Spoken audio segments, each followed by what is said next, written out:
Welcome to the Project Zion podcast. This podcast explores the unique spiritual and theological gifts Community of Christ offers for today's world.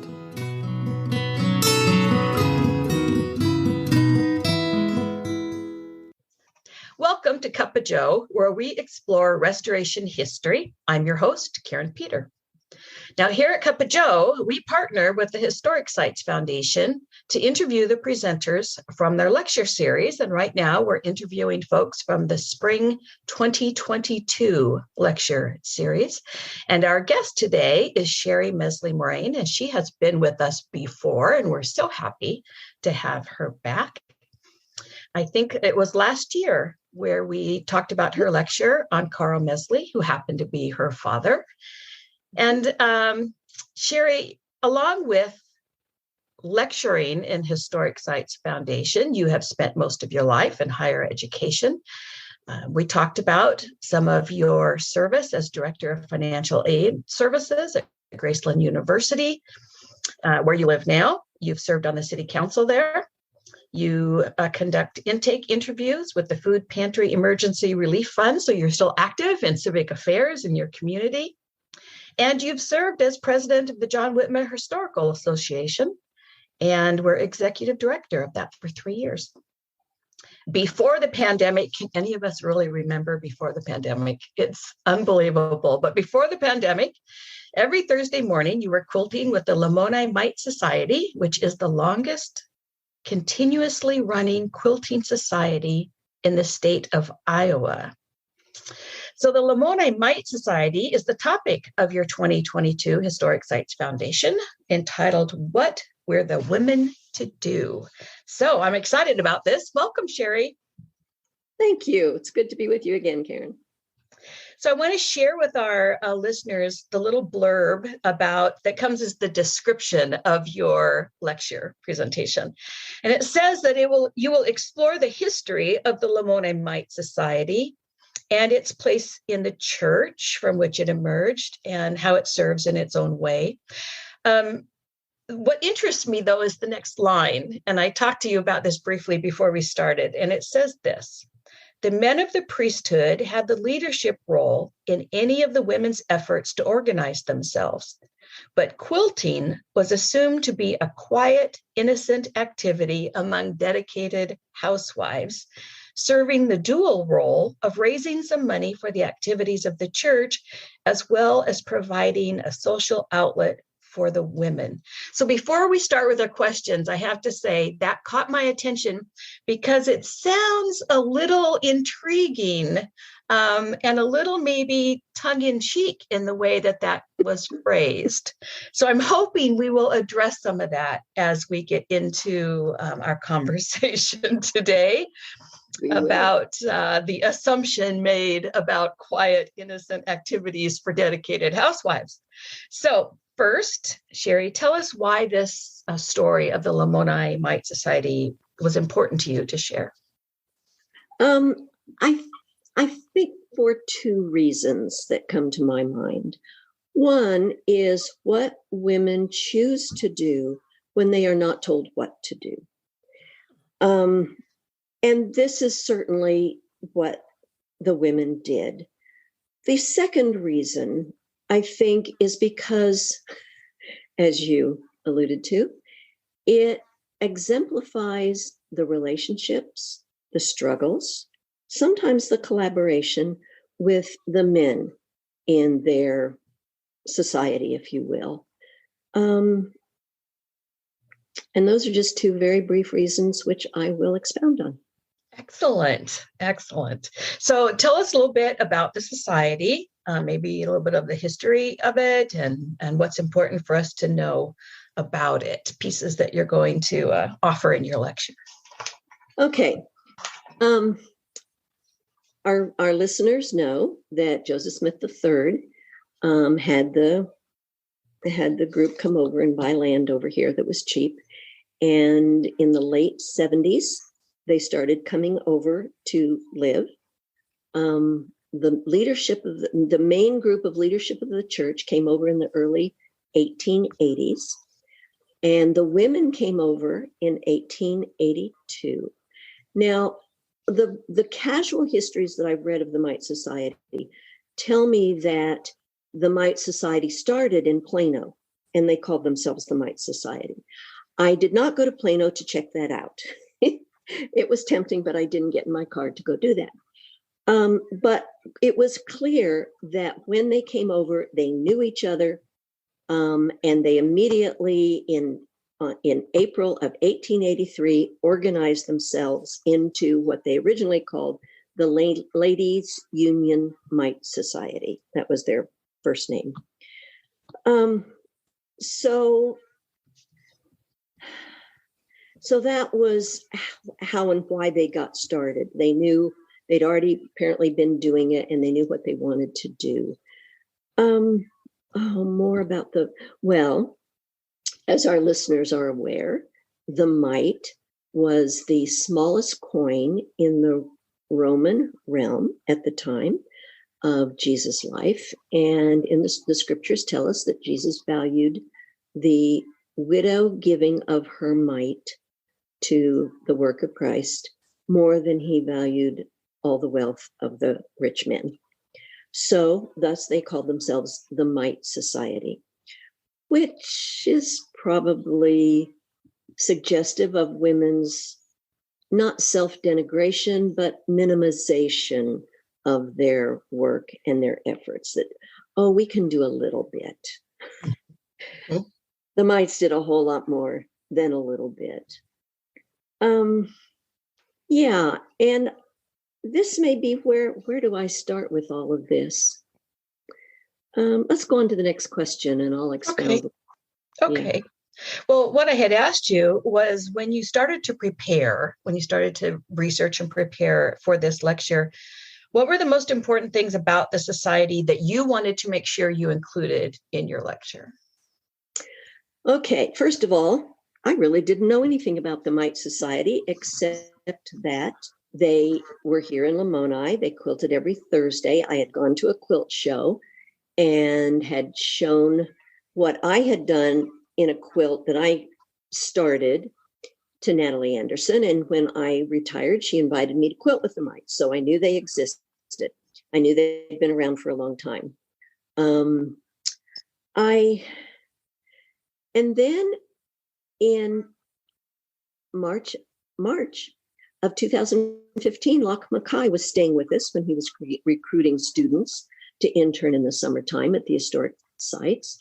And he wanted to know about a quilt that he was pretty sure the mites had done.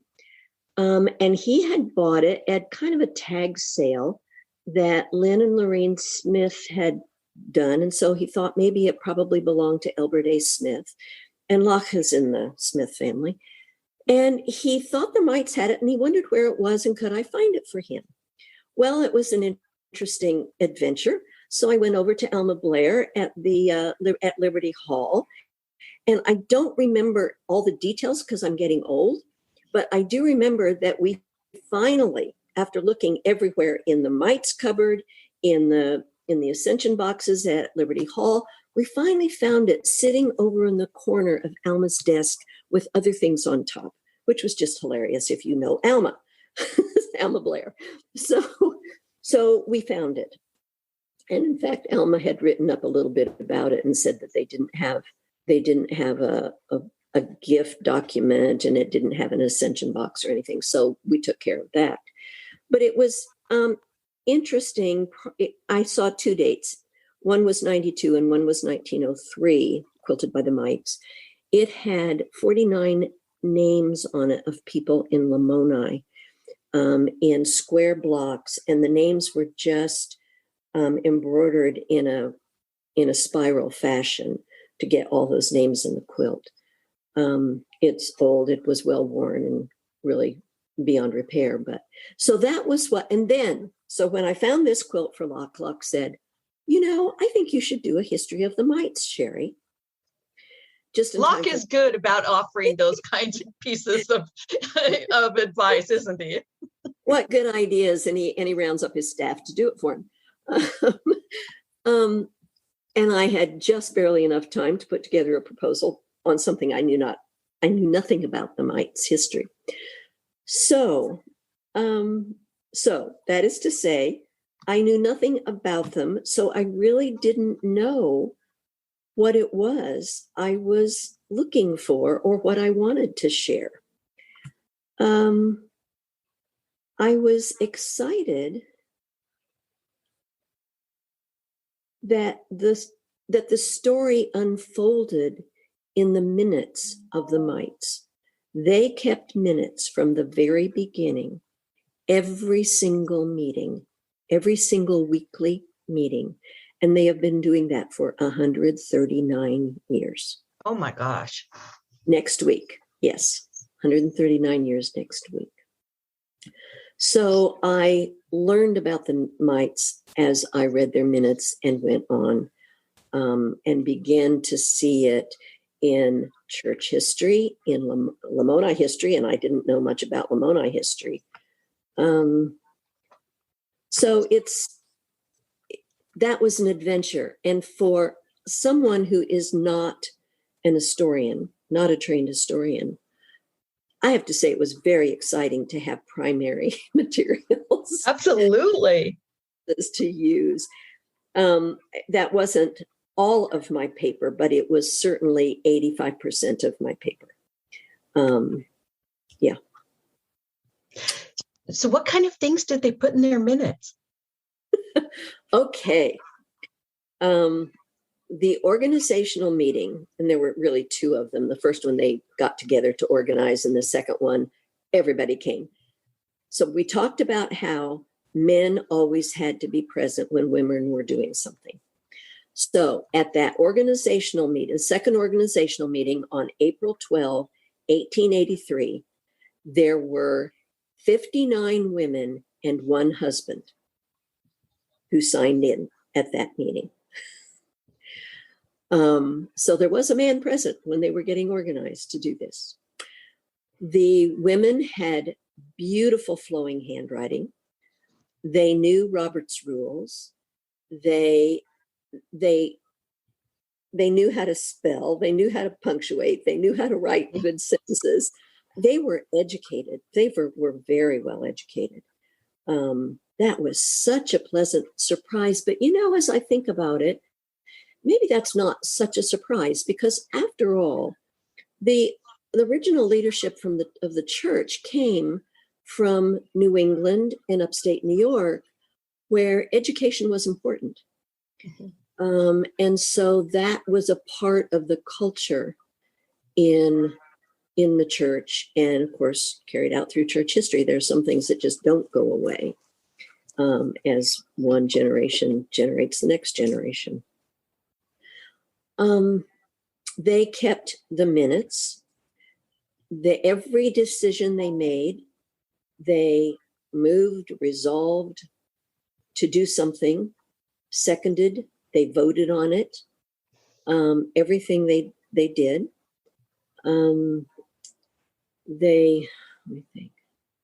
They kept detailed records of their finances, money that came in, and how they spent that money. And one of their rules was that no money would be spent except that the entire group knew who was spending it and what it was being spent on. So they had very careful rules, which are in my paper. I didn't put them in front of me because that's not what this is all about. And they also later, when they started doing quilts exclusively and photography came, they had pictures of the quilts that they did, but not early on. So that was what I immediately began to learn about the mites. Was their business was, and they had officers, and they had originally they were going to have election of officers every 3 months. Well, that changed after a couple of years. That's pretty soon to be electing officers for every 3 months. Yeah. Yeah. One of the other things that I learned that I really didn't get to include in my paper, they would talk about the weather sometimes. Now, remember, this is at the turn of the century, 1800s, early 1900s. and the streets weren't paved. They were muddy. We had severe storms here, and how they managed to get to quilt wherever it was they were quilting, because that's a whole nother story here. Their long dresses would get muddy, and they would have to plow up and down. This is hilly area. This is southern Iowa. It's very hilly. They would have to walk to get here. They would have to, sometimes they couldn't get together because of storms, and maybe 3 women would make it, or maybe 6 women would make it. When they started, there were, on my index cards, when I would make notes, I would write a number. And I remembered when I was looking at it, oh yeah, that was the number of mites present at that given meeting. So there might be 20, there might be 14, there might be 8, there might be 17. It was really interesting, but there were a lot of women who got together originally. And one of the interesting stories about this is that they started in the basement of the church. That didn't last. They organized in a member's home, but then the church gave them space, and then they couldn't be there anymore, and so they went to a member's home, and they just kind of kept moving around. One of the really best early stories in 1895. So they'd been working for 12 years. In 1895, in February, they resolved officially to build their own building where they really. Yes, they moved into that buildings in June. 4 months. These were some determined women. They were. They got a lot done. Okay. They originally started this for 2 reasons. One was to help the poor in the community, those who had need.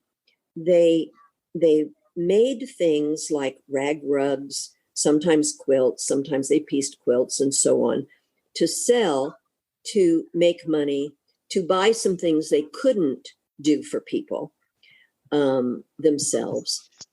But they also made things for people who need them, quilts, clothes, and so on. But they also, at one of their early meetings, resolved that whatever was left over from their fundraising, and I'll talk about fundraising, they would use for the benefit of the church. When the brick church was built, they bought the bell for the belfry, paid to have it put into the belfry. They bought several hundred chairs for the sanctuary, as well as a carpet for the sanctuary, the Bible for up front, and a couple of other items up front. So they used their funds for the church as well as for the community. Part of this I found interesting was these are the things that women see. Women see the day-to-day needs of people, their families, attending church. You got to sit. You got to have a bell to announce things for the community as well as the church. Another thing they did, and remember we talked about the muddy streets, they paid to build a wooden plank from the church to the depot, which was used for years. Now, how did they raise their funds? Yes, that's a lot of money that they're contributing here. It really is. It really is. They didn't just make things to sell. Most of that kind of went into helping the poor. They started doing fundraisers like putting on dinners, Thanksgiving dinner for 25 cents a piece, birthday parties. You had to pay to come to the birthday party, and they would invite the men maybe to come to the birthday party. They put on ice cream socials. They put on concerts. They did all kinds of things to raise money and used it for the community. and they had great pride in what they did. When Lamoni was all about, okay, if we pave the street in front of your house, you are responsible in part for paying for that street. And that's been here for, I don't think that's the case anymore, but it was when my brother lived here and raising his children here in the 60s, 70s. So they paid their share of paving North Linden, which is where their building was. Oh, their building. Okay, so when they built their building, they had it on the church property, with the understanding from the leadership that when the leadership needed it, then they would move it over. They would move it. So in 1913, the leadership came to them and said, we think you should buy the plot of land that sits at the corner of North Linden and 8th Street, the southwest corner of North Linden and 8th Street. We think you should buy that land from Sister Dancer, Katie Dancer, $300. So they did. And then they moved their building over onto that land. This is really interesting. As I listen to this and the interaction between the church leaders, males, and what they were allowed to do and how they lived that out and how they navigated doing things that they thought were important, but still under the supervision, if you will, of the male church leadership. This must have been interesting, Sherry, as I think about some of the personalities of some of the women in Lamoni at the time. We've done some podcasts on these, and I encourage our listeners to go and listen to some, including Marietta Walker, who had an interesting relationship with church leadership. I don't know if she was part of the Mites, but she's a really interesting voice of women at the time. Joseph Smith III's spouses, he had 3 different spouses consecutively, not all at the same time for our listeners. There were some really determined women in Lamoni. Yeah. Yes, there were. I learned about some of them. Yes. So as you were talking about making the rag rugs to sell, the quilts to sell, and even when you talked about there had to be a man, a priesthood member there when they organized, for many people in the mainstream LDS tradition, that's still an aspect of their culture, is there needs to be a male priesthood member there to oversee what's going on. And so it's interesting to see it, how it was expressed in our tradition, our branch of the Restoration. But also when I've gone to the Sunstone Symposium in Salt Lake City, the polygamous groups come, and some of them still wear the prairie dresses, and they bring their rag rugs to sell, and they bring their home canned jams and jellies to sell, and they bring their aprons to sell there. And so I'm watching that, and then listening to you talk about it, I'm thinking, oh my goodness, this is a part of that they still have in their tradition that we had in our own. So interesting. Yeah, making some connections there, and not always comfortable connections, because it's easy to put they do this in their category, but we, we're more progressive, and yet it's part of our tradition as well. It is. Okay. So you talked about some of the challenges of telling the story. One is that you weren't familiar with the history of it. That's a challenge right there. But you were blessed with the 139 years of weekly minutes. I just find that amazing that they kept minutes for that long. What were some other challenges to kind of figuring out how to share this?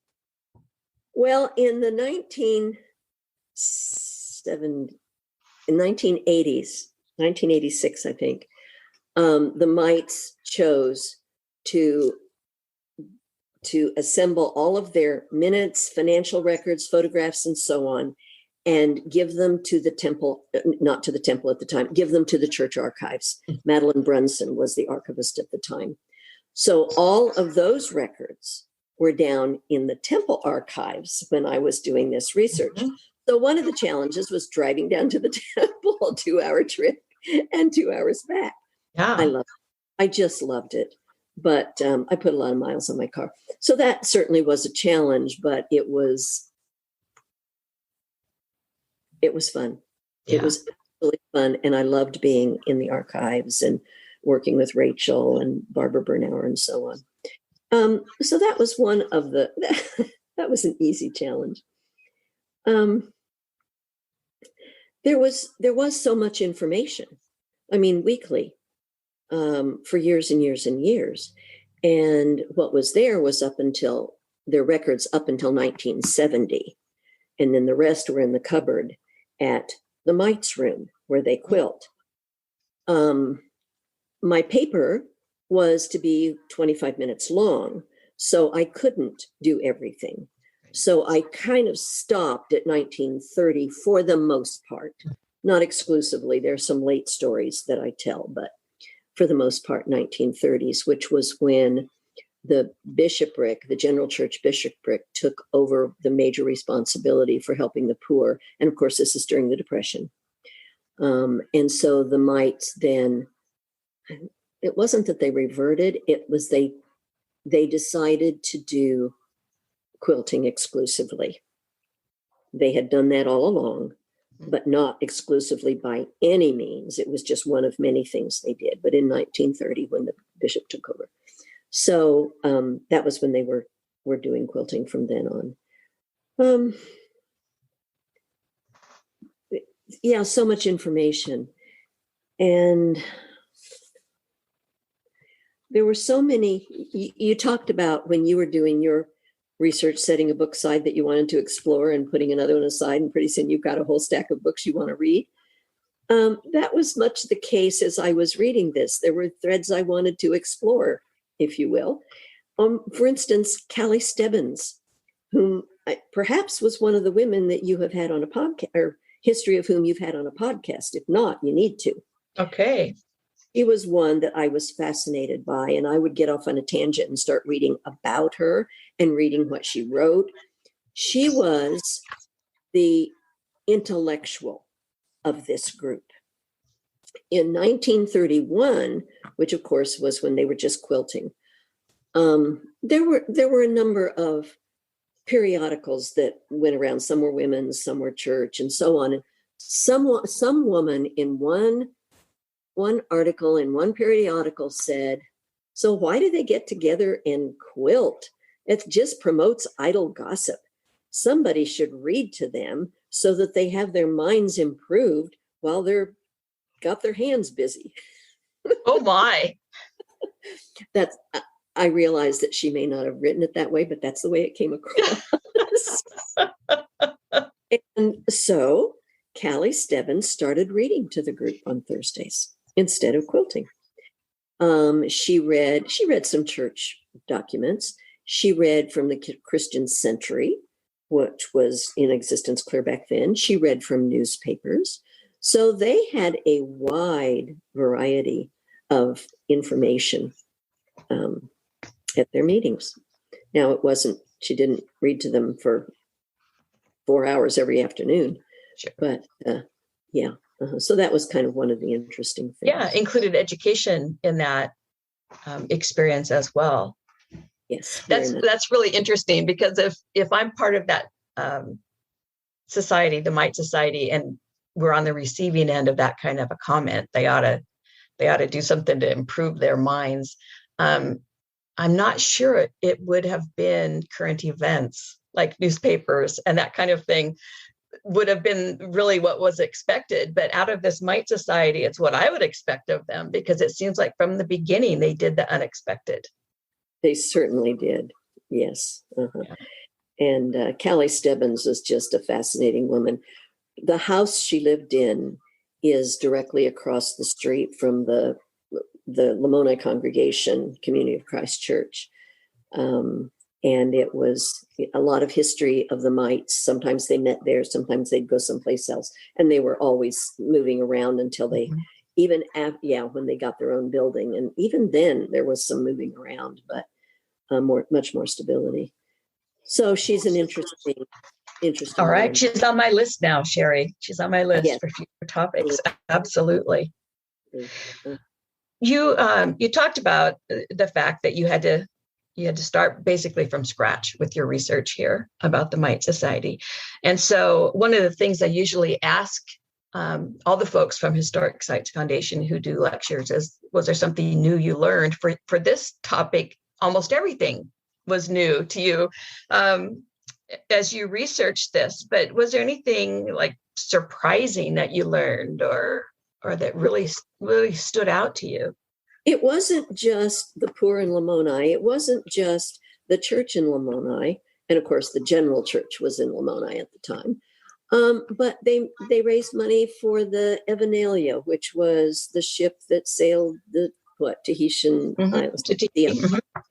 They raised money for this independent sanitarium when it was going. They raised money for Lake Doniphan. So all along, as they were doing this, you could see the church history as it developed. Lake Doniphan was really, really important in my growing up, and they actually provided funding for that.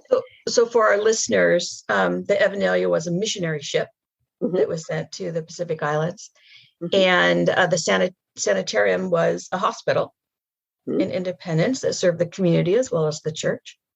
And Lake Doniphan is still the campground that the Community of Christ folks use for family and kids camps.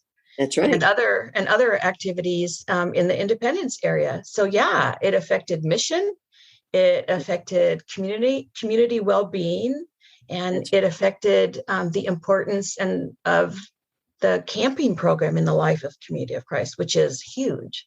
Yes, it is. All from this group of women in Lamoni who quilted. Yeah. They contributed. They contributed to Graceland from the get-go. Of course, Marietta Walker provided the land in the 1890s, and it was organized in 1895. And they provided funding to that. And in 1931, Graceland almost went under. So during the Depression. Yeah, Graceland almost went under. The church decided that it needed to no longer exist. And the Mites had already given some money, but they gave some more money. And Bishop Kelly managed to keep it going too until there was more funding available. But so it was local, it was the college, it was Independence. And I have to tell you that my mother grew up across the street from the Independence Sanitarium. Oh, okay. My Wonderful. brother and sister were born there. So, yeah. So, it just was really, really cool.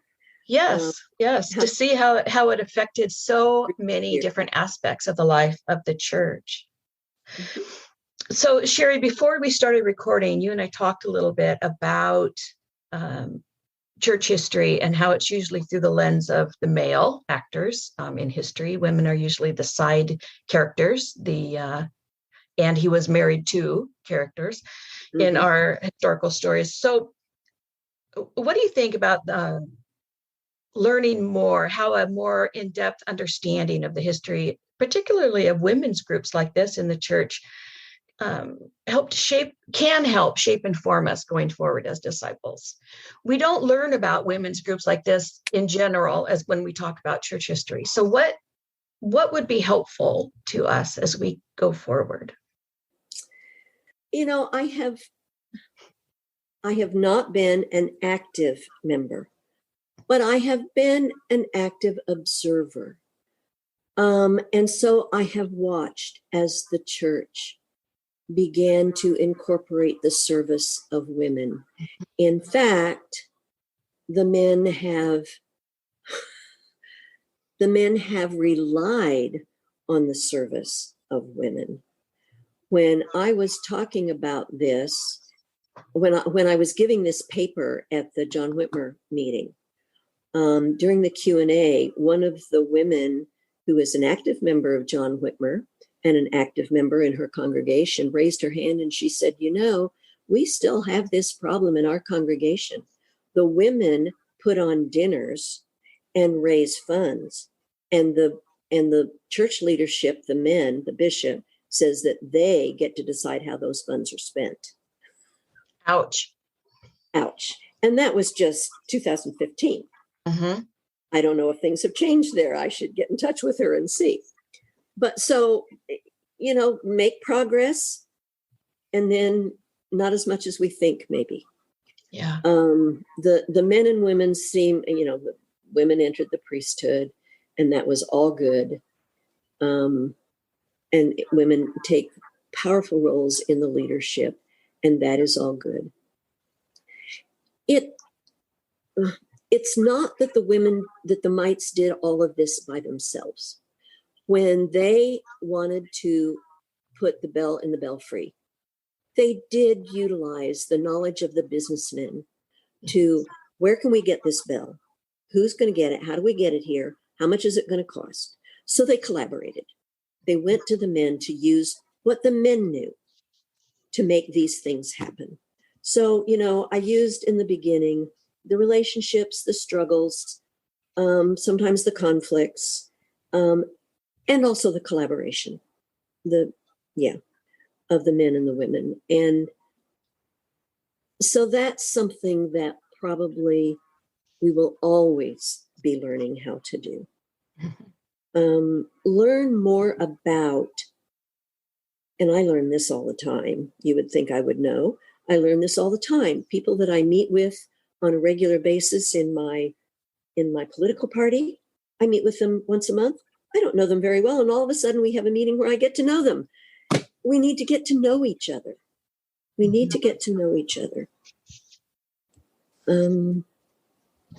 What's important.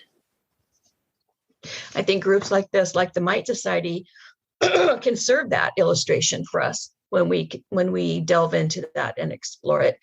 I think the model that you talked about, the collaboration with the men when they wanted to put the bell in the church, is an excellent model for our current way of being when we're such a politically and culturally divided nation. That we need to collaborate. We need to get to know each other. We need to deal with each other in authentic relationships. So, yeah. Another thing that the mites did very late, in the late 80s, they began fundraising for the temple. They had quilts. They made quilts specifically, and they don't usually make their own quilts, but they made quilts specifically to take down to the General Conference, World Conference, to sell, and raised $5,000 toward the temple.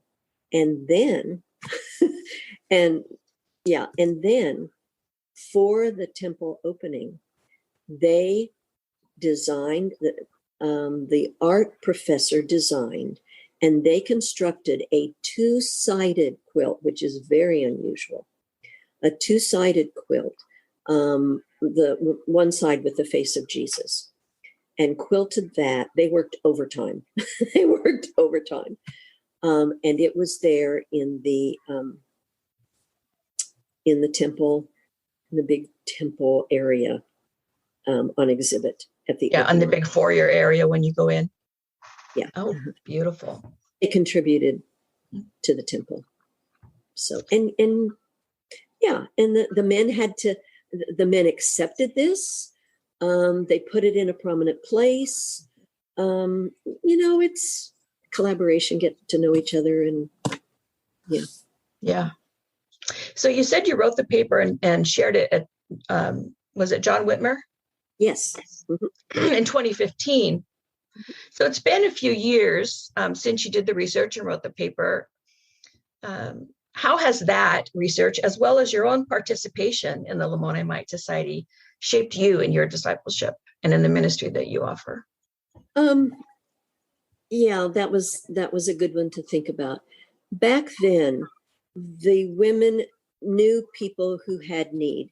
In fact, at one meeting, they designated a woman whose responsibility it was to visit families and find out what their needs were. And sometimes the house would burn down and they would all know, and so on.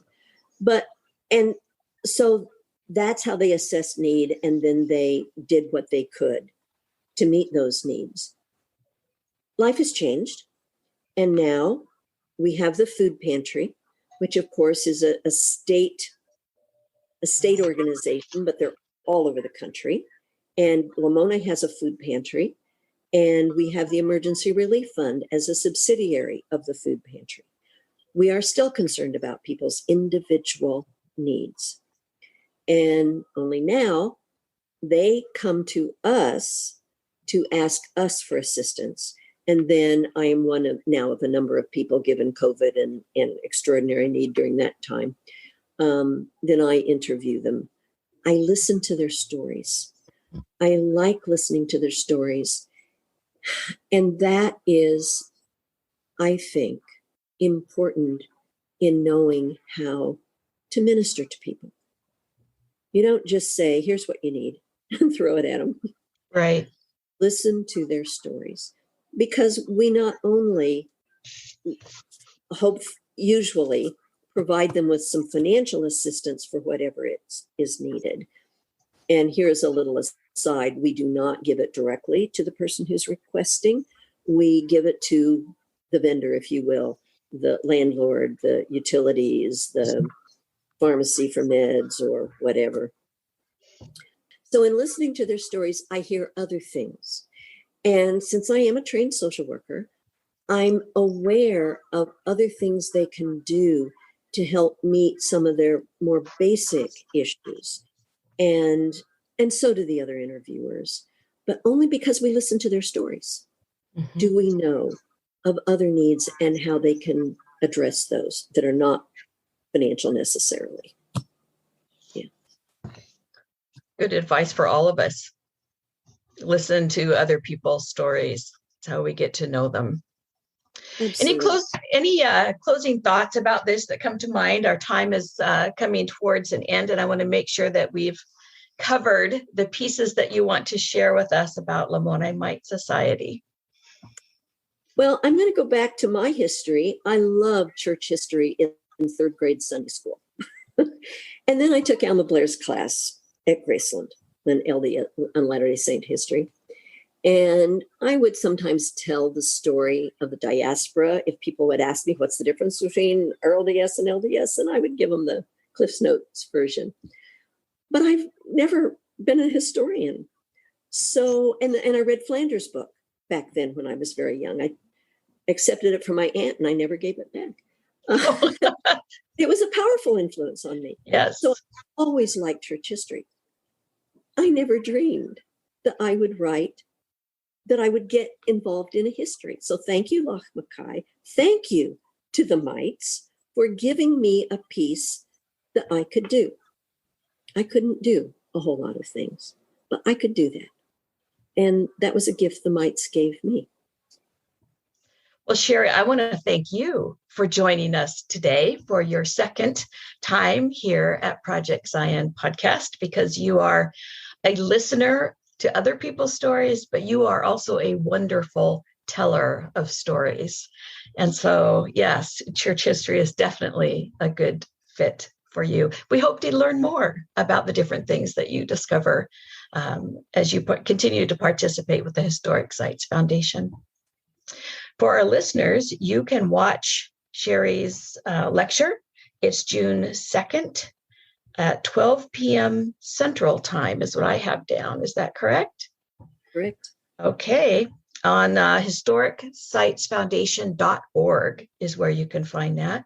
If you can't tune in at that time on June 2nd, you can go and catch her lecture. It will be in the archives on historicsitesfoundation.org usually after the end of that month. So be sure and check that out. I love this because I'm always interested in women's history in the restoration tradition. And this has been a terrific introduction to the group history of women, especially the women of Lamoni, which was such a central part of the leadership of the reorganization. So for Cuppa Joe, I want to thank our listeners. This is part of Project Zion Podcast. We've been chatting with Sherry Mesle-Morain, and we hope to do that again. Thanks so much for listening. Thank you.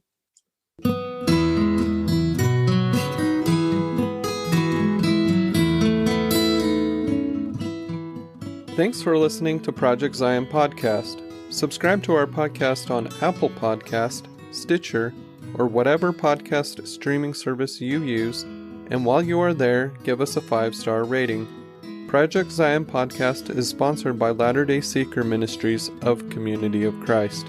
The views and opinions expressed in this episode are of those speaking and do not necessarily reflect the official policy or position of Latter-day Seeker Ministries or Community of Christ. The music has been graciously provided by Dave Hines.